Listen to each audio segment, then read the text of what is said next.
ನಮಸ್ಕಾರಗಳು.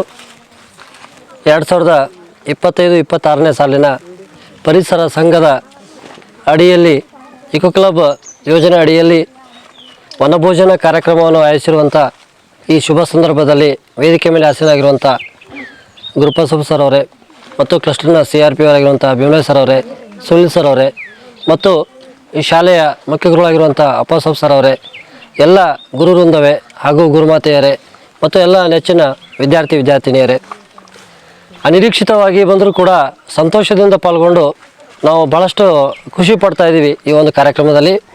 ಯಾಕಪ್ಪ ಅಂತಂದರೆ ಈ ನಿಮ್ಮ ವನಭೋಜನ ಕಾರ್ಯಕ್ರಮದ ಬಗ್ಗೆ ನಮಗೆ ಮೊದಲೇ ಯಾವುದೇ ರೀತಿಯಾದಂಥ ಮಾಹಿತಿ ಇರಲಿಲ್ಲ. ಸಡನ್ನಾಗಿ ಬಂತು. ನಾವು ಅಂದ್ಕೊಂಡಿದ್ವಿ ಏನೋ ನೆನ್ನೆ ಮಳೆ ಆಗ್ಯದ ಅಸ್ತವ್ಯಸ್ತ ಆಗ್ಬೋದೇನೋ ಅಂತ. ಎಲ್ಲಕ್ಕಿಂತ ಬೆಸ್ಟ್ ಅಚ್ಚುಕಟ್ಟಾಗಿ ಆಯೋಜನೆ ಮಾಡಿದ್ದಾರೆ ಈ ತೋಟದವರು. ಅವರಿಗೆ ವೈಯಕ್ತಿಕವಾಗಿ ಕೂಡ ನಾನು ಧನ್ಯವಾದ ತಿಳಿಸೋಕ್ಕೆ ಇಷ್ಟಪಡ್ತೀನಿ. ಈ ಇಕೋ ಕ್ಲಬ್ ಯಾಕೆಪ್ಪ ಅಂತಂದರೆ ಶಾಲೆಯಲ್ಲಿ ಇರುವಂಥ ಪ್ರತಿ ಮಗುವಿಗೆ ಶಾಲೆ ಮತ್ತು ಪರಿಸರಕ್ಕೆ ಎಷ್ಟು ಪರಿಸರ ಸಂಬಂಧ ಇರಬೇಕು ಅನ್ನುವಂಥದ್ದು ತಿಳಿಸ್ಕೊಡೋದಕ್ಕೋಸ್ಕರ ಈ ಇಕೋ ಕ್ಲಬ್ಬನ್ನು ಸರ್ಕಾರ ಜಾರಿಗೆ ತೊಗೊಂಬಂದು. ಇದು ಮುಖ್ಯವಾದ ಉದ್ದೇಶ ಇಷ್ಟೇ, ಮಕ್ಕಳಲ್ಲಿ ಒಂದು ಪ್ರಜ್ಞೆ ಬೆಳಿಬೇಕಾಗಿದೆ. ಯಾವ ಪ್ರಜ್ಞೆ? ನನ್ನ ಸುತ್ತಮುತ್ತಲಿರುವಂಥ ಪರಿಸರವನ್ನು ಸಂರಕ್ಷಣೆ ಮಾಡಬೇಕಾಗಿರುವಂಥ ಪ್ರಜ್ಞೆ ನಮ್ಮ ಮಕ್ಕಳಲ್ಲಿ ಬೆಳಿಬೇಕಾಗಿದೆ. ಸೊ ಅದಕ್ಕೆ ವರ್ಷದ ಉದ್ದಕ್ಕೂ ಈ ಒಂದು ಇಕೋ ಕ್ಲಬ್ ಯೋಜನೆಯಲ್ಲಿ ನೀವು ಶಾಲಾ ಆವರಣದಲ್ಲಿ ಮರಗಿಡಗಳನ್ನು ನೆಡೋದಾಗಿರ್ಬೋದು, ಅಥವಾ ಈ ಥರ ಒಂದು ಸ್ಥಳ ಭೇಟಿಯನ್ನು ಕೊಟ್ಟು ಸುತ್ತಮುತ್ತಲಿರುವಂಥ ಪರಿಸರ ಬಗ್ಗೆ ತಿಳ್ಕೊಳ್ಳೋದಾಗಿರ್ಬೋದು, ಅಥವಾ ಈ ಒಂದು ಇಕೋ ಕ್ಲಬ್ ಯೋಜನೆಯಲ್ಲಿ ಪರಿಸರದ ಸಂರಕ್ಷಣೆ ಬಗ್ಗೆ ಜಾಗೃತಿ ಕಾರ್ಯಕ್ರಮ ಆಗಿರ್ಬೋದು, ಅಥವಾ ಪ್ರಬಂಧ ಸ್ಪರ್ಧೆ ಆಗಿರ್ಬೋದು, ಅಥವಾ ಚಿತ್ರಕಲಾ ಸ್ಪರ್ಧೆ ಆಗಿರ್ಬೋದು, ಈಗೆಲ್ಲ ನಾವು ಹಲವಾರು ಚಟುವಟಿಕೆಗಳನ್ನು ಕೈಗೊಂಡು ಏನು ಮಾಡ್ತಾ ಇದ್ದೇವಪ್ಪ ಅಂತಂದರೆ ಮಕ್ಕಳಲ್ಲಿ ಪರಿಸರದ ಮಹತ್ವ ಮತ್ತು ಅದನ್ನು ಸಂರಕ್ಷಿಸುವ ಜವಾಬ್ದಾರಿ ಪ್ರಜ್ಞೆ ಮೂಡಿಸೋದು ಕಾರ್ಯಕ್ರಮ ನಾವು ಮಾಡ್ತಾಯಿದ್ದೀವಿ. ಪರಿಸರ ಎಷ್ಟು ಮುಖ್ಯ ಅದಪ್ಪ ಅಂತಂದರೆ ಭೂಮಿಯ ಮೇಲೆ ಮನುಷ್ಯ ಬದುಕಬೇಕಪ್ಪ ಅಂತಂದರೆ ಪರಿಸರ ಭಾಳ ಮುಖ್ಯ ಆಗ್ತದೆ. ಪರಿಸರ ಅಂದರೆ ಏನು? ನಿಮ್ಮ ಸುತ್ತಮುತ್ತಲು ಏನು ಕಾಣಿಸ್ತದೆ ಎಲ್ಲವೂ ಪರಿಸರ ಆಗ್ತದೆ. ಅದರಲ್ಲಿ ಒಂದು ಪ್ರಮುಖ ಯಾವುದಪ್ಪ ಅಂದರೆ ಮರಗಿಡಗಳ ಸಂರಕ್ಷಣೆ ಆಯ್ತಪ್ಪ ಅಂತಂದರೆ ಮುಂದಿನ ಪೀಳಿಗೆ ಸಂರಕ್ಷಣೆ ಮಾಡ್ದಂಗೆ ನಾವು. ಒಂದು ಮರ ಇದಲ್ಲ, ಒಂದು ಗಿಡ ಅದಲ್ಲ, ನೀವು ನೋಡಿದ್ರಲ್ಲ, ಒಂದು ಬೇವಿನ ಗಿಡ ಆಗಿರ್ಬೋದು, ಒಂದು ಮಾವಿನ ಮರ ಆಗಿರ್ಬೋದು, ಅಥವಾ ಒಂದು ಹುಣಸೆ ಮರ ಆಗಿರ್ಬೋದು, ಯಾವುದೇ ಒಂದು ಮರ ತೋರಿ, ಒಂದು ಮರ ಒಂದು ದಿವ್ಸಕ್ಕೆ ಆಕ್ಸಿಜನ್ ಅಂದರೆ ಆಮ್ಲಜನಕ ಉಸಿರಾಡ್ತೀವಲ್ಲ ನಾವು, ಹೌದಾ ಇಲ್ಲ? ಈ ಉಸಿರಾಡ್ಲಿಕ್ಕೆ ಏನು ಅವಶ್ಯಕ ಅದ? ಆಮ್ಲಜನಕ ಬೇಕಾದ. ಒಂದು ಮರ 2000 ಜನರು ಉಸಿರಾಡೋದಕ್ಕೆ ಎಷ್ಟು ಆಮ್ಲಜನಕ ಬೇಕಾಗ್ತದಲ್ಲ ಅಷ್ಟು ಆಮ್ಲಜನಕ ಒಂದು ದಿವ್ಸಕ್ಕೆ ಹೊರಗೆ ಹಾಕ್ತದ. ಅಂದರೆ ಒಂದು ಮರ ಒಂದು ದಿವ್ಸಕ್ಕೆ 2000 ಮಂದಿಗೆ ಉಸಿರು ಕೊಡ್ತದೆ. ಹಾಗಾದ್ರೆ ಒಂದು ಮರ ಕಡ್ದೀವಪ್ಪ ಅಂದ್ರೆ ಎಷ್ಟು ಜನರಿಗೆ ಸಹಾಯ ಹೊಡೆದಂಗೆ ಆಗ್ತದೆ? ನಾವು 2000 ಮಂದಿಗೆ ಜನರಿಗೆ ನಾವು ಸಹಾಯ ಹೊಡೆದಂಗೆ ಆಗ್ತದೆ. ಅದಕ್ಕೆ ನಾವು ಮರಗಳನ್ನು ಸಂರಕ್ಷಣೆ ಮಾಡೋದು ಅಷ್ಟೇ ಅಲ್ಲ, 2000 ಮಂದಿಗೆ ಜೀವ ಉಳಿಸ್ದಂಗೆ ನಾವು ನಮ್ಮ ಮಕ್ಕಳಲ್ಲಿ ನಾವು ಮರಗಳನ್ನು ನೆಡುವಂತಹ, ಮರಗಳನ್ನು ಬೆಳೆಸುವಂಥ ಪ್ರಜ್ಞೆ ಮತ್ತು ಜವಾಬ್ದಾರಿಯನ್ನು ಬೆಳೆಸೋದಕ್ಕೋಸ್ಕರ ಈ ಇಕೋ ಕ್ಲಬ್ ಅಡಿಯಲ್ಲಿ ನಾವೇನು ಮಾಡ್ತೀವಪ್ಪ ಅಂತಂದ್ರೆ ಕಾರ್ಯಕ್ರಮಗಳನ್ನು ಹಮ್ಮಿಕೊಂಡಿದ್ದೀವಿ. ಸೊ ಅದಕ್ಕೆ ನಾವು ನಮ್ಮ ಮನೆಯಲ್ಲಿ, ನಮ್ಮ ಸುತ್ತಮುತ್ತಲಿನಲ್ಲಿ, ನಮ್ಮ ತೋಟದಲ್ಲಿ, ನಮ್ಮ ಶಾಲೆಯಲ್ಲಿ ಎಲ್ಲಿ ನಿಮಗೆ ಜಾಗ ಕಾಣಿಸ್ತದಲ್ಲ, ಎಲ್ಲಿ ಮರಗಿಡಗಳು ಆಲ್ರೆಡಿ ಬೆಳೆಸಿದಾರಲ್ಲ ಅವುಗಳನ್ನು ಸಂರಕ್ಷಣೆ ಮಾಡಬೇಕು. ಮತ್ತು ಮರಗಳು ಇಲ್ಲದೆ ಇರುವಂಥ ಜಾಗದೊಳಗೆ ನಾವೇನು ಮಾಡ್ಬೇಕಪ್ಪ ಅಂದರೆ ಮರ ಹಚ್ಚಬೇಕು. ಮರ ಹಚ್ಚೋದ್ರಿಂದ ಹಸಿರು ಇರ್ತದೆ. ನೋಡಿರಿ, ನೀವು ನಿಮ್ಮ ಶಾಲೆ ಗ್ರೌಂಡ್ನಾಗ ನೋಡಿರಿ, ಎರಡು ಝಳ ಬರ್ತದೆ, ಎರಡು ಬಿಸಿಲು ಇರ್ತದೆ, ಕೈ ಹಿಂಗೆ ಮಾಡ್ತೀರಿ ನೀವು. ಯಾಕೆ? ಝಳ ಜಾಸ್ತಿ ಬರ್ತದೆ. ಇಲ್ಲಿಷ್ಟು ಬಿಸಿಲಾಗ ಬಂದು ಕೂತೀರಿ, ಯಾರೋ ಒಬ್ರು ಈ ಥರ ಮಾಡ್ಕೊಂಡಿದ್ದೀರಿ? ಇಲ್ಲ. ಯಾಕೆ? ಮರದ ಕೆಳಗದಿರಿ ನೀವು. ಮರದ ಕೆಳಗೆ ಹಸಿರದ, ಹಸಿರು ಬಲಿ ಉಸಿರದ, ಉಸಿರು ಬಲಿ ನೆಮ್ಮದಿ ಅದ, ನೆಮ್ಮದಿ ಬಲಿ ತಂಪದ. ಅದಕ್ಕೆ ಒಂದು ಮರ ನೋಡಿರಿ 2000 ಜನರಿಗೆ ಬದುಕಿಸೋದು ಅಷ್ಟೇ ಅಲ್ಲ, ನಮಗೆ ಎಷ್ಟು ಮನಸ್ಸಿಗೆ ಖುಷಿ ಕೊಡ್ತದೆ.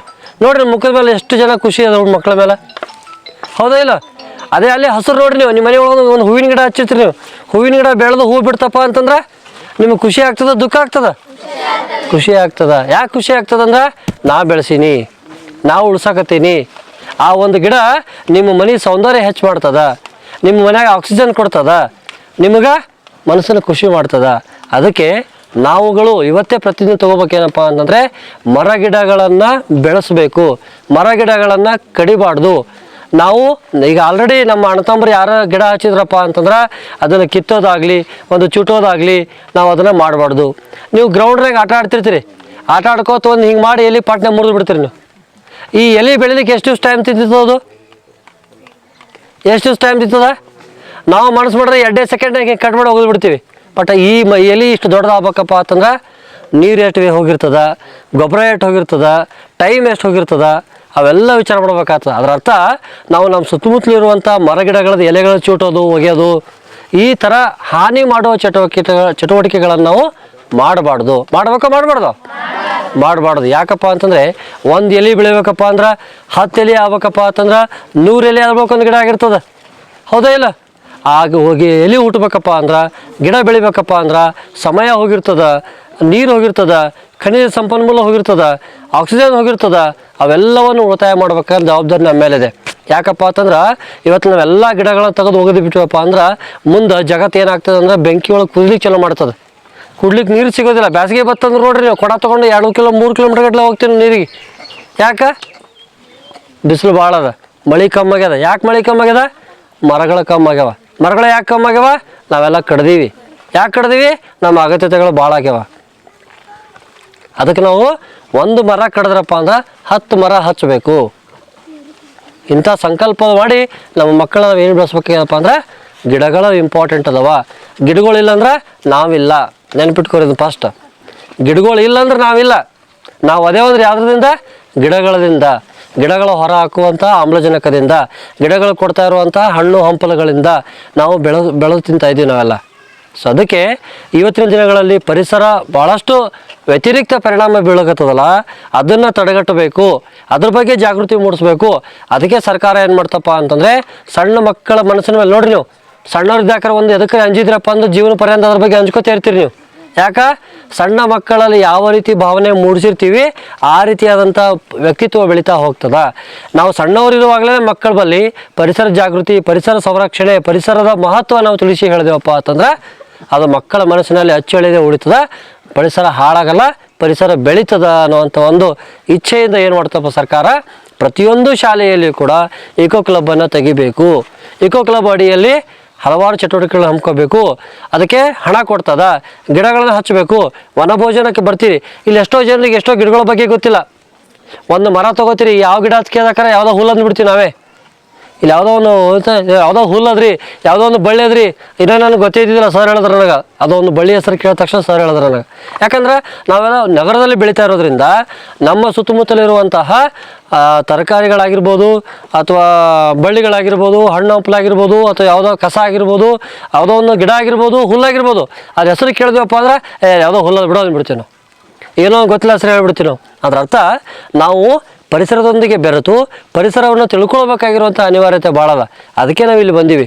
ನಿಮ್ಮ ಸುತ್ತಮುತ್ತಲು ಯಾವ ಹುಲ್ಲು ಅದಾವ, ಯಾವ ಬಳ್ಳಿ ಅದಾವ, ಯಾವ ಗಿಡ ಅದ, ಎದಕ್ಕೆ ಉಪಯೋಗ ಅದ, ಎಷ್ಟು ಹಣ್ಣು ಕೊಡ್ತದ, ಇವೆಲ್ಲವನ್ನು ತಿಳ್ಕೊಂಡಾಗ ಮಾತ್ರ ನಾವು ಪರಿಸರದೊಂದಿಗೆ ಒಂದಾಗ್ತೀವಿ, ನಮ್ಮೊಂದಿಗೆ ಪರಿಸರ ಬೆಳೀತದ. ಹೌದಾ ಇಲ್ಲ? ಸೊ ಅದಕ್ಕೆ ನಾವು ಪರಿಸರ ಮಹತ್ವ ಭಾಳಷ್ಟು ಬೆಳೆಸ್ಕೋಬೇಕಾಗಿದೆ, ಪರಿಸರ ಉಳಿಸ್ಬೇಕಾಗಿದೆ.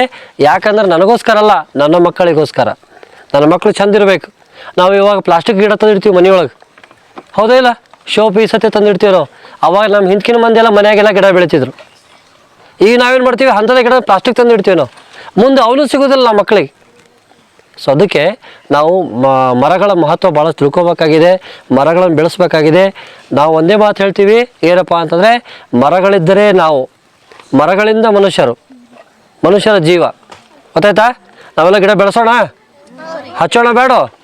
ನಿಮ್ಮ ಶಾಲೆಯಲ್ಲಿ ಭಾಳಷ್ಟು ಕಾಂಪೌಂಡ್ ಅದ, ವಿಚಾರ ಮಾಡ್ರಿ ನೀವು. ಅದನ್ನ ಹೇಳ್ತೀವಲ್ಲ, ಗಿಡ ಹಚ್ಚೋದು ನಿಮ್ಮ ಕೈ ಆಲಿಲ್ಲಪ್ಪ ಅಂದ್ರೆ ಹಚ್ಚಿದ ಗಿಡವನ್ನು ಉಳಿಸ್ಬೇಕಲ್ಲ, ಕಡಿಬಾರ್ದಲ್ಲ. ನಾ ಹೇಳ್ದಲ್ಲ, ಈಗ ಈ ಒಂದು ಎಲೆ ಚೂಟು ಹೋಗದೆ ಆಟ ಆಡೋ ಮುಂದಪ್ಪ ಅಂದ್ರೆ ಈ ಎಲೆ ಬೆಳಿಲಿಕ್ಕೆ ಎಷ್ಟು ಟೈಮ್ ತಿರ್ತದ?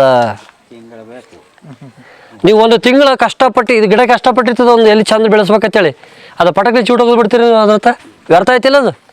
ಅದಕ್ಕೆ ನಾವು ಆ ಥರ ಮಾಡೋದು ಬೇಡ. ಪರಿಸರವನ್ನು ಸಂರಕ್ಷಣೆ ಮಾಡೋಣ, ಉಳಿಸೋಣ, ಬೆಳೆಸೋಣ.